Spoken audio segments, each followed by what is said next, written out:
Anocht, níl me gal bh plé le statisticí, tá me gal bh plé is na Maltaí a hanig as an chwaraiste het agus was na Maltaí a hog a hanig isteach ins na Cistnáí agus a fat na suas leis na grúpi gléir bhuailmid láha a rúth tréifse na plana le seo. Dús bara chu an fáilte bh Fhaola an seo Fhaola mar trainer, Fhaola bhí mar héidir agus mar chomharnar a bhain an Phlean seo,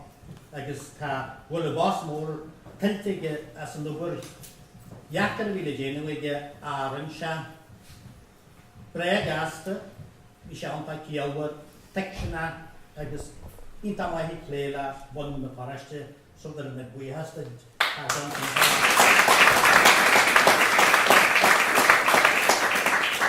Tí bhfuiledéil an seo tá sémas a gáthar agus tá listal ó bríomh ní gúlainn na bhfuil an náam an seo mar bhfuil si duine chu láthar eile níos le liscrit na condaid. Mar a tása go tá duine ag pléil leis an údras ó híomh an Phlean Teanga agus bhí sémas agus brí mar haciad mór a bhain ón chéad lá a páisimuid. So tá buías mór tailte ag sémas ag bríd go maiid.